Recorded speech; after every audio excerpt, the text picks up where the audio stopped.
Hello दोस्तों, कैसे हो आप लोग। मेरा नाम है दीपक और मैं स्वागत करता हूं अपने इस यूट्यूब चैनल सिविल एनालिसिस में, जिसमें आज हम बात करेंगे हिंदू एनालिसिस की, जो कि 7 अगस्त 2023 यानी कि मंडे की बात करेंगे। तो चलिए देख लेते हैं कौन कौन सी टॉपिक को आज हम बात करने वाले हैं। सबसे पहला है PM launch revamp of Amrit Bharat station. यहाँ पे क्या क्या बताया जा रहा है कि जो हमारे प्राइम मिनिस्टर है उन्होंने कहीं ना कहीं लॉन्च किया है कि हम जो स्टेशन वगैरह है उनको क्या करेंगे, रेजुविनेट करने के काम करेंगे। ठीक है, तो इसके बारे में एक आर्टिकल है, तो इसको देख लेंगे। अगला आर्टिकल है इंडिया की जो शुगर सरप्लस है वो किस तरह से क्राइसिस को बढ़ा रही है, उसके बारे में यहाँ पे देखेंगे। क्या वो क्राइसिस सही में बढ़ा रहे हैं या कम कर रहे हैं, इसके बारे में डिस्कस कर लेंगे। अगला आर्टिकल है जो एमपी है वो कहीं ना कहीं एक स्ट्रेटेजिक प्रोग्राम तैयार कर रहा है, जिसके थ्रू जो टाइगर है उनको भी सस्टेनेबली जो है वहां पे खाना या जो भी लाइवलीहुड है वो मिल सके, और साथ ही चीताओं को भी वहां पे लाइवलीहुड और जो खाना वगैरह है वो प्रोएक्टिव तरीके से मिल सके। ठीक है, अगला जो आर्टिकल है 5% जो बर्ड्स है इंडिया की वो कहीं ना कहीं एंडेमिक है। इस बात की रिपोर्ट कौन दे रहा है, आपकी जूलॉजिकल सर्वे ऑफ इंडिया, इसके बारे में डिस्कस कर लेंगे। अगला आर्टिकल है panel suggested step to get more women to join CAPF. यानी कि यहाँ पे बताया जा रहा है कि वुमेन्स को जो पार्टिसिपेशन है वो सीएपीएफ में उसको क्या करना चाहिए, इंक्रीज करना चाहिए। पैनल यहाँ पे कुछ सजेस्ट दे रहा है। ठीक है, तो देख लेंगे। तो आपका पहला जो आर्टिकल है वो आपका जीएस 2 के हिसाब से, और जीएस 3 में भी आपके इंफ्रास्ट्रक्चर से भी रिलेटेड हो जाएगा। अगर सेकंड आर्टिकल की बात करें यहाँ पे जीएस 2, और थर्ड आर्टिकल की बात करें जीएस 3, फोर्थ भी हमारा जीएस 3, और फिफ्थ हमारा सिक्योरिटी से रिलेटेड जीएस 3 के लिए। ठीक है, चलिए। तो पहला article PM launch revamp of 508 Amrit Bharat station. क्या बताया जा रहा है यहाँ पे 508 अमृत भारत स्टेशन जो है उसको कहीं ना कहीं रिजुविनेट करने का काम किया जा रहा है। ये 27 अलग अलग स्टेट्स में जो है काम किए जाएंगे, और स्टेट्स और यूनियन टेरिटरी में, जिसमें अगर बात की जाए सिर्फ 55 जो है वो उत्तर प्रदेश में है और राजस्थान में है, और बिहार में 49, महाराष्ट्र में 44, वेस्ट बंगाल में 37, मध्य प्रदेश में 34, और आपके असम, उड़ीसा और आपके पंजाब, गुजरात, इन सब में भी अलग अलग जो है डाटा दे रखे हैं। ठीक है, तो यहाँ पे इनको रिजुविनेटेड करने का काम किया जाएगा, यानी कि रीडेवलपमेंट का काम जो है किया जाएगा। इसके लिए कितनी कॉस्ट लगाई जा रही है, 24,470 करोड़ जो है इसके लिए खर्च किए जाएंगे। ये चीज कल के डेट यानी कि संडे को वर्चुअली जो है इसकी फाउंडेशन स्टोन जो है रखी गई, इसको आप रीडेवलपमेंट जो है कीजिए। ठीक है, अगर बात की जाए यहाँ पे ये जो बताया जा रहा है ये अमृत भारत स्टेशन स्कीम के अंडर में आता है, जिसमें 1300 प्राइमरी रेलवे स्टेशन को जो है कंट्री में रीडेवलपमेंट करने का काम किया जाएगा, और साथ ही साथ डेवलपमेंट जो होगा इन स्टेशन का सिटी सेंटर में होगा। यानी कि जो सेंटर है, यानी कि जो सिटीज वगैरह है उसकी जो सेंटर पॉइंट है वहां पे इसको सबसे ज्यादा जो है डेवलपमेंट किया जाएगा। और इनमें क्या क्या फैसिलिटीज वगैरह होगी, सबसे पहले तो सिटिंग अरेंजमेंट ऑफ जो प्लेटफॉर्म वगैरह में होती है वहां पे जो नहीं मिलती है तो वहां पे के प्लेटफॉर्म को अपग्रेड किया जाएगा, वहाँ के रूम्स वगैरह को, वाईफाई को और भी ज्यादा कन्वीनियंस जो है लोगों के लिए किया जाएगा। साथ ही साथ जो ट्रेन की बात की जाए तो यहाँ पे वेल डिजाइन ट्रैफिक सर्कुलेशन किया जाएगा, इंटरमोडल इंटीग्रेशन किया जाएगा, साइनेज पैसेंजर जो है, सिग्नेज पैसेंजर के लिए जो है जो एमिनिटीज वगैरह होती है उनको दिया जाएगा। ठीक है, अगर बात की जाए यहाँ पे और क्या रैपिड डेवलपमेंट किया जाएगा, going rapid development, doubling of the lines, gag conversion, electrification, और अलग अलग जो नए रूट है वहां पे क्या किया जाएगा, डेवलपमेंट किया जाएगा। ठीक है, अगर बात की जाए ये क्या करेगा, ये सबसे पहले तो इंस्पायर करेगा हमारे लोकल कल्चर को, हेरिटेज को और आर्किटेक्चर को। यानी कि जो बाहर से आने वाले जो टूरिस्ट होती हैं कहीं ना कहीं उनको यहाँ पे एक एक्स्ट्रा एज देने का काम करेगा, जिससे कि वो यहाँ पे आए, हमारी जो भारत की संस्कृति है, कल्चर है, आर्किटेक्चर है, उनको क्या करे, देखें। अगर यहाँ पे बात की जाए जयपुर रेलवे स्टेशन को बनाया जाएगा, जिसमें हवा महल, Ajmer fort Rajasthan, Jammu Tawi railway station को डिजाइन किया जाएगा, जो कि इंस्पायर है रघुनाथ मंदिर से। ठीक है, ये इंपॉर्टेंट हो सकता है कि जो आपके जम्मू तवी रेलवे स्टेशन है वो किससे इंस्पायर होकर बना हुआ है, तो रघुनाथ मंदिर से। अगर वहीं पे बात करें दीमापुर स्टेशन जो कि नागालैंड में, वहां पे कहीं ना कहीं 16 जो है ट्राइब्स जो है वहां लीव करती है, रीजन में रहती है, तो उन ट्राइब्स के लिए यहाँ पे जो है स्टेशन को रिजुविनेट किया जाएगा। अगर बात की जाए तो यहाँ पे अपने काम को गिनवाते हुए मिस्टर मोदी ने यहाँ पे बताया कि जो 9 साल में हमने 2200 किलोमीटर की जो डेडिकेटेड फ्रेट कॉरिडोर है उसको बनवाया है, जिससे कि जो ट्रैवल का टाइम है, जो गुड्स ट्रेन का जो ट्रैवल का टाइम है उसको क्या किया है, रिडक्शन किया है। और जहाँ पे पहले 72 आवर्स लगते थे, अब वो उतने पे 24 आवर्स पे पहुंच जाते हैं। यानी कि जो 40% का रिडक्शन जो टाइम है वो रिकॉर्ड किया गया है। और यहाँ पे कहीं ना कहीं सबसे ज्यादा फायदा बेनिफिटेड जो हुआ है एंटरप्रेन्योर्स को, फार्मर्स को और इंडस्ट्रियलिस्ट को सबसे ज्यादा फायदा हुआ है। और साथ ही साथ इन्होंने ये भी मेंशन किया है जो एलईडी लाइट का इंस्टॉलमेंट है वो 70,000 कोचेस में किया गया है और बायो टॉयलेट्स ट्रेन में इंक्रीज किया गया है और साथ ही साथ 28 गुना जो है उसको इंक्रीज कर दिया गया है 2014 के हिसाब से। ठीक है, और जो कि भारत जैसे कि देश आपका जीरो एमिशन के तरफ बढ़ रहा है, तो यहाँ पे कहीं ना कहीं जो रेलवे नेटवर्क है वो एक इंपॉर्टेंट रोल निभाएगी, क्योंकि यहाँ पे बताया गया है कि 2030 तक इंडिया को क्या करना है, रेलवे नेटवर्क में नेट जीरो एमिशन की तरफ बढ़ना है। ठीक है, तो इस चीज के बारे में बात की जा रही है। चलिए आगे बढ़ते हैं। अगला है is India sugar surplus leading to crisis. देखिए क्या बताया जा रहा है, इंडिया जो है सबसे वर्ल्ड के टॉप पोजीशन पे शुगर प्रोडक्शन में, अगर 2021-22 के डाटा के हिसाब से देखें तो यहाँ इसने ब्राजील को पीछे छोड़कर 359 लाख टन जो है प्रोडक्शन जो है वो किया है। ठीक है, अगर हम इसके एक्सटेंसिव यूज की बात करें, ये अगर शुगर की हम प्रोडक्शन कर रहे हैं किसके लिए, एक्सटेंसिव यूज के लिए, और एक्सटेंसिव यूज के लिए एक्सटेंसिव अगर यूज कर रहे हैं तो कहीं ना कहीं कुछ चीजें डिप्लेट भी हो रही है। यानी कि एक चीज आप इंक्रीज करोगे तो इसका मतलब दूसरी चीज को नुकसान पड़ रहा है। वो कौन कौन सी चीजें, देखो ओवर कल्टिवेशन हो रहा है किसका, शुगर कैन का, जिसके कारण से शुगर प्रोडक्शन हो रही है। ठीक है, हाई एक्सपोर्ट हो रही है, इम्पैक्ट सबसे ज्यादा इंपैक्ट हो रही है ग्राउंड वाटर पे, जो कि नेगेटिवली इंपैक्ट हो रही है। यानी कि ग्राउंड वाटर जितना निकालना चाहिए उससे ज्यादा हम लोग क्या कर देते हैं, निकाल लेते हैं। ठीक है, और इन रिस्क के वजह से क्या होती है, एग्रीकल्चर कोलैप्स हो जाती है, ग्राउंड वाटर का ओवर यूज हो जाता है, जिससे कि इंडस्ट्रियल के लिए बहुत ज्यादा क्रूशियल होने लगता है। अगर हम बात करें क्यों ये प्रोडक्शन एक्सेस जो प्रोडक्शन है वो क्यों हो रहा है, अगर इंडिया की बात करें, इंडिया में सबसे ज्यादा लार्जेस्ट कंज्यूमर है शुगर के। ठीक है, और जिसके वजह से उनकी डिमांड भी क्या होती है, ज्यादा होती है, और इसके लिए हमें क्या करना पड़ता है, फार्मर क्या करते हैं, उस चीज को उगाते हैं। और साथ ही साथ फार्मर को फेयर एंड रेम्युनरेटिव प्राइस भी जो है वो स्कीम के अंडर में लाया जाता है, जिससे जो शुगर मिल है उनको अच्छी अमाउंट में जो पैसे है फार्मर को देते हैं, जिसके कारण से फार्मर क्या करते हैं, ज्यादा प्रॉफिट कमाने के लिए इन क्रॉप्स को लगाते हैं। अगर हम स्टेट गवर्नमेंट की बात करें, वो भी कहीं ना कहीं हैवी सब्सिडी देते हैं, इंसेंटिवाइज करते हैं शुगर कैन कल्टीवेशन पे, जिसके वजह से फार्मर जो है इस तरह की जो फसल है उगाने के लिए मोटिवेट हो जाते हैं। और साथ ही साथ ये बताया जाता है कि जो ये सब्सिडी दी जाती है ये पॉलिटिकल मोटिव से दी जाती है, ताकि जो रूरल एरिया में है जो फार्मर्स की वोट है वो उनको मिल सके। ठीक है, अगर हम बात करें वहीं पे शुगर सरप्लस की, जो कि हायर एक्सपोर्ट करती है, रिकॉर्ड किया गया है 2010 में 110 लाख टन एक्सपोर्ट किया गया 2021-22 के अंदर में। अगर हम वहीं पे ब्राजील, ऑस्ट्रेलिया, गुटेनमाला को देखें तो उन्होंने कहीं ना कहीं डब्ल्यूटीओ में जो केस है वो कंप्लेंट किया है, उसमें बताया है कि इंडिया जो है वायलेट कर रहा है इंटरनेशनल रूल को, जिससे कि ऑफरिंग कर रहा है एक्सेसिव एक्सपोर्ट सब्सिडी, यानी कि सब्सिडी जो है ज्यादा दे रहा है, डोमेस्टिक सपोर्ट जो है फार्मर को ज्यादा दे रहा है, जिसकी वजह से वो क्या कर रहा है, ज्यादा सप्लाई कर पा रहा है। ठीक है, अब बात करते हैं what is the effort have been made address this issue, क्या एफर्ट किया जाता है जिससे कि इन इश्यूज को एड्रेस किया जाता है। अगर इंडिया की बात करें, इंडिया में शुगर सरप्लस है। ठीक है भाई, अब इंडिया की गवर्नमेंट जो है इसको कहीं ना कहीं डाइवर्ट करती है किसमें, इथेनॉल ब्लेंडिंग में, ऑर्गेनिक कंपाउंड में। ठीक है, जिससे कि शुगर कैन की जो मोलास्क और शुगर जो होती है वो कहीं ना कहीं जो उसके ऑर्गेनिक कंपाउंड है उसको उनके जो फर्मेंटेशन है उसको ऑर्गेनिक कंपाउंड में कहीं ना कहीं डाइवर्ट करती है। जो कहने का मतलब जैसे गन्ना हो गया, गन्ने का ये हिस्सा इसमें से रस निकाल लिया, रस निकालने के बाद जो मोलास्क बच गया उसको आप ऑर्गेनिक कंपाउंड में बदल सकते हो। ठीक है, और इथेनॉल जो है वो एक्टिव इंग्रेडिएंट है आपके अल्कोहल के, बेवरेज के लिए, जो कि केमिकली और कॉस्मेटिक इंडस्ट्री में भी ज्यादा यूज होते हैं। और साथ ही साथ हम लोगों ने जो प्रोग्राम स्टार्ट किया इथेनॉल ब्लेंडिंग पेट्रोल, ये भी कहीं ना कहीं इसमें भी हेल्पफुल हो रहा है, क्योंकि ये जो एमिशंस है उसको कम करने के लिए हेल्पफुल है। यहाँ पे कार्बन मोनोऑक्साइड और अलग अलग तरह के हाइड्रोकार्बन जो कि व्हीकल से निकलते हैं उसको कहीं ना कहीं रिड्यूस करने में यहाँ पे इथेनॉल ब्लेंडिंग का एक इंपॉर्टेंट रोल रहा है।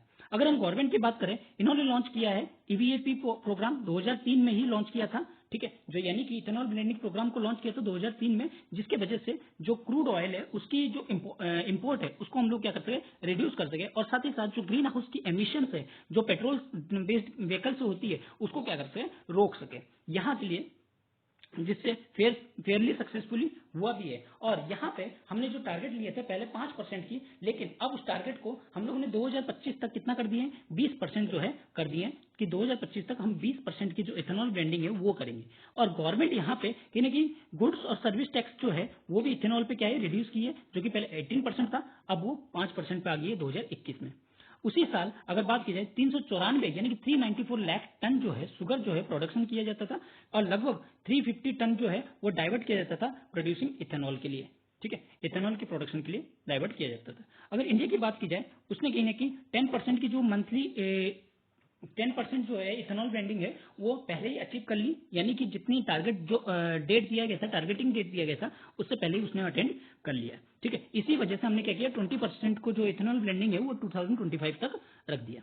अगर हम बात करें और किस चीज की कि शुगर कैन जो कल्टीवेशन होती है वो ग्राउंड वाटर पे कैसे इम्पैक्ट पहुंचाती है उसके बारे में बात करेंगे। अगर हम इथेनॉल ब्लेंडिंग प्रोग्राम की बात करें उसने कहीं ना कहीं हमारे रिड्यूस किया है कोयल और क्रूड ऑयल के इंपोर्ट को, शुगर एक्सपोर्ट को और ग्रीन हाउस एमिशन को, इनको कहीं ना कहीं रिड्यूस किया है। लेकिन साथ ही साथ ये वाटर इंटेंसिव कल्टीवेशन भी इसको कहा जाता है क्योंकि सबसे ज्यादा वाटर इसी में रिक्वायरमेंट होती है। अगर बात की जाए सोलर पैनल सजेस्टेड क्या करता है, better use of land, sugar cane require 3000 millimetre rainfall, यानी कि शुगर कैन को कितनी अमाउंट की रेनफॉल जरूरत है, 3000 मिलीमीटर रेनफॉल की जरूरत है। अगर इसको टॉप ग्रोथ करना है तो इसको यानी कि 1000 से लेकर 1200 mm की हैविली ग्राउंड वाटर जो है वो नीचे से निकालना पड़ेगा और 100 kg के लिए कम से कम 2 लाख लीटर जो है ग्राउंड वाटर इरिगेशन के लिए चाहिए, जिससे कि आप इसको, और ये मोस्टली जो रेनफेड एरिया है वहां पे उग ही नहीं सकता। ठीक है, ग्राउंड वाटर स्ट्रेस एरिया है या ड्रॉट प्रोन एरिया है वहां पे ये उगाना बहुत ही मुश्किल हो जाता है। अगर हम बात करें इसकी सॉल्यूशन क्या है, अब इसकी सॉल्यूशन की बात करते हैं। देखिए सॉल्यूशन क्या है, हमें सरप्लस प्रोडक्शन भी करना है और एक्सपोर्ट भी करना है, जिससे कि फाइनेंशियल गेन होगा और साथ ही साथ लाख और करोड़ रुपीस जो है ईयर में हमारी क्या होंगी, सेविंग भी होंगी और बचेगी भी। ठीक है, और बेटर जो हमें इसके साथ साथ सस्टेनेबली तरीके से भी इसको यूज करना है ताकि हमें सबको इंसेंटिव जो दिया जाए वो करेक्ट तरीके से दिया जाए, जिससे कि शुगर कैन जो है वो क्रॉप जो है वो भी बढ़ सके और साथ ही साथ जो लीडिंग कंसिस्टेंसी सरप्लस है वो भी बना रहे। इसके लिए फेयर एंड कॉम्प्रिहेंसिव जो सब्सिडी स्कीम है उसको अलग अलग क्रॉप के लिए देनी चाहिए ताकि जो लोग हैं वो डाइवर्सिफाई हुए। ये नहीं कि सिर्फ आप गन्ना ही उगाते जा रहे हो और कोई फसल उगाते ही नहीं जा रहे हो, जिससे कि अगर और कोई फसल नहीं उगा रहे हो इसका मतलब क्या है, जो आपकी लैंड सरफेस है उसको भी कहीं ना कहीं नुकसान पहुंच रहा है। तो यहाँ पे गन्ने के साथ साथ आपको क्या करना पड़ेगा, अलग क्रॉप्स में भी आपको ये जो सरप्लस स्कीम है यानी कि fair and comprehensive subsidy scheme है वो भी आपको देना पड़ेगा, जिससे कि डाइवर्सिफाई है कल्टीवेशन में। ठीक है, और साथ ही साथ जिससे मोनोकल्चर जो है वो प्रिवेंट हो, क्योंकि हम अगर मल्टीकल्चरल करेंगे तो ज्यादा बेटर होगा कल्चर से, और इंश्योर करेंगे इक्विटेबल इनकम को, यानी कि हमें इंश्योर भी ये करना है कि लोगों के पास इनकम हो वो इक्विटेबल तरीके से आए।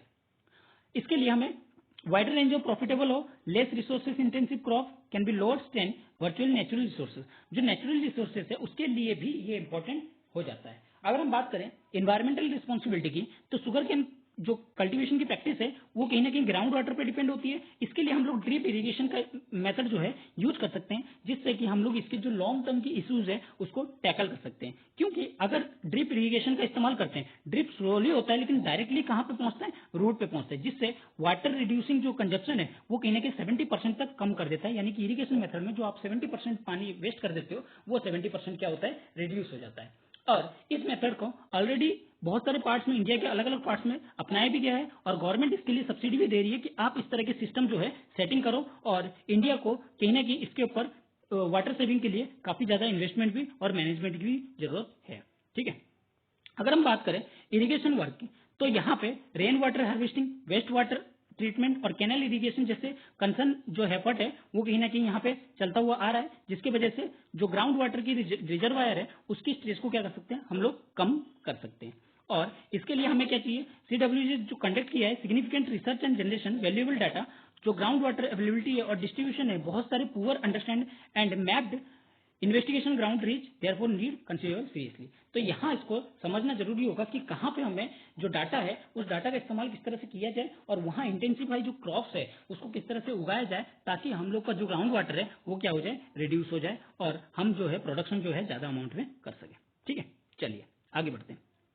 अब यहाँ पे क्या बताया जा रहा है, MP strategy for tiger can help चीता टू। देखिए क्या हो रहा है, हम लोग के अभी के टाइम पे क्या हुआ है, जो टाइगर काउंटिंग है उसको कंडक्ट करवाया गया, जिसमें टाइगर की संख्या जो है इंक्रीज होते हुए दिख रहा है और सबसे ज्यादा अगर देखा जाए तो मध्य प्रदेश में देखा जा रहा है। तो यहाँ पे ये स्ट्रेटेजी ऐसी क्या चीज अपनाई गई जिससे कि मध्य प्रदेश में जो टाइगर की संख्या है वो इंक्रीज होते हुए नजर आई। सबसे पहले तो यहाँ जो प्रे और प्रेडेटर है, कहीं ना कहीं उनके रिलेशन को बनाया गया, यानी कि जो शिकारी है, यानी कि शिकार करने वाले जानवर है, जो शिकार करते हैं, वो क्या होते हैं, उनकी संख्या को बढ़ाने के लिए आपको सबसे पहले उनके लिए शिकार जो है ढूंढना पड़ेगा। तो शिकार को जो है अलग अलग जगह से उठाया और यहाँ पे री इंट्रोड्यूस किया, जिसके वजह से इनकी जो खाने की समस्या है वो दूर हुई। दूसरी चीज, जो लोकल लोकल लोग हैं जो कॉन्फ्लिक्ट में आते थे, उनको कहीं ना कहीं इस जोन से अलग रखा गया।